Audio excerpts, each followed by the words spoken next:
नमस्कार दोस्तों, आज के इस वीडियो में बात करेंगे अनिवार्य हिंदी कक्षा 12 का गद्य भाग से एक पाठ है महादेवी वर्मा के द्वारा लिखा गया भक्ति।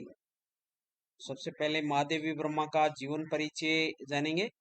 महादेवी वर्मा का जन्म फर्रुखाबाद उत्तर प्रदेश में सन 1907 ईस्वी में हुआ था। इनकी प्रारंभिक शिक्षा इंदौर के मिशन स्कूल में हुई थी। 9 वर्ष की आयु में इनका विवाह यानी महादेवी वर्मा का विवाह स्वरूप नारायण वर्मा से हो गया था। सन 1929 ईस्वी में महादेवी वर्मा बौद्ध भिक्षुणी बनना चाहा, परंतु महात्मा गांधी के संपर्क में आने से ये समाज सेवा की ओर उन्मुख हो गई।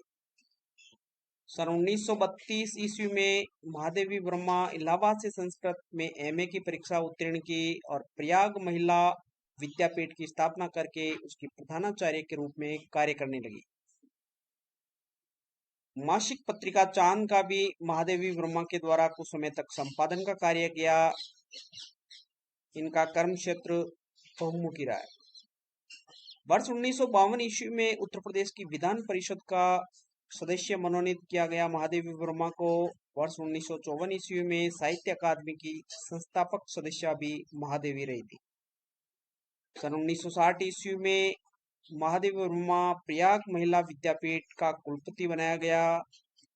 इनके व्यापक शैक्षिक साहित्यिक और सामाजिक कार्यों के लिए भारत सरकार ने सन 1956 ईस्वी में महादेवी वर्मा को पद्म भूषण सम्मान से सम्मानित किया गया। वर्ष 1983 ईस्वी में यामा कृति पर महादेवी वर्मा को ज्ञानपीठ पुरस्कार से सम्मानित किया गया। उत्तर प्रदेश हिंदी संस्थान ने भी इन्हें भारत भारती पुरस्कार से सम्मानित किया। वर्ष 1987 में महादेवी वर्मा की मृत्यु हो गई।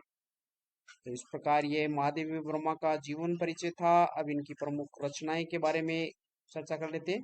तो काव्य संग्रह है जो कि महादेवी वर्मा के द्वारा रचे गए हैं। निहार, रश्मि, नीरजा, यामा और दीपशिखा।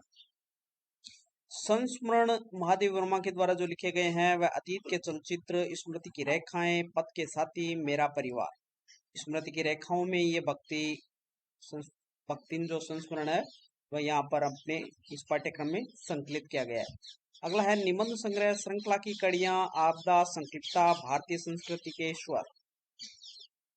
महादेवी वर्मा की प्रमुख साहित्यिक विशेषताएं।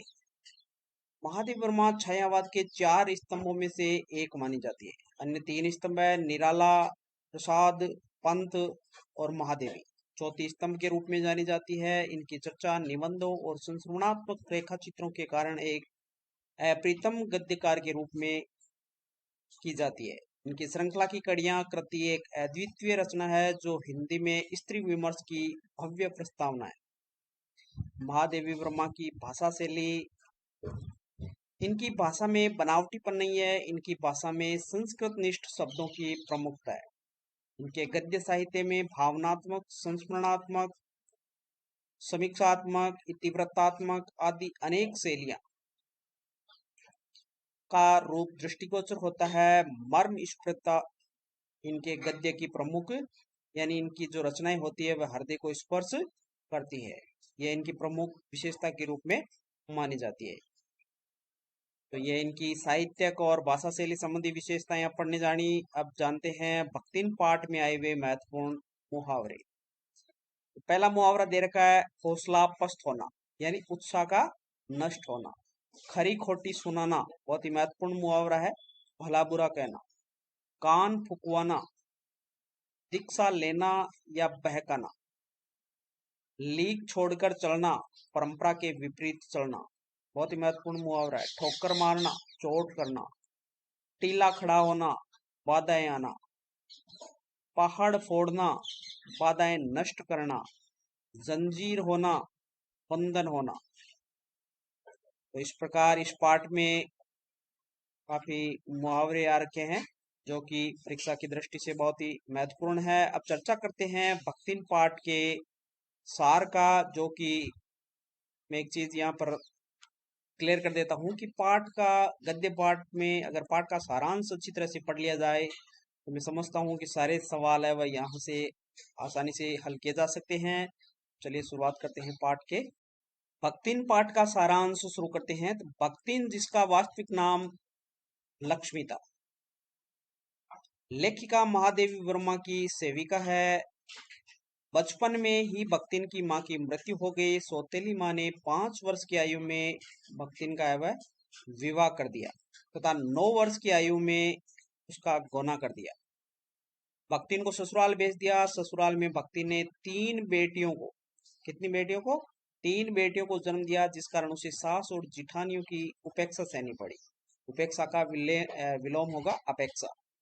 सास और जिठानियां आराम फरमाती थी और भक्तिन तथा उनकी नन्ही बेटियों को घर और खेतों का सारा काम करना पड़ता था। भक्तिन का पति उसे बहुत चाहता था। अपने पति के स्नेह के बल पर भक्तिन ने ससुराल वालों से समझौता कर अपना अलग घर बसा लिया और सुख से रहने लगी। पर भक्तिन का दुर्भाग्य, अल्पायु में ही उसके पति की मृत्यु हो गई। ससुराल वाले भक्तिन की दूसरी शादी कर उसे घर से निकालकर उसकी संपत्ति हड़पने की साजिश करने लगे।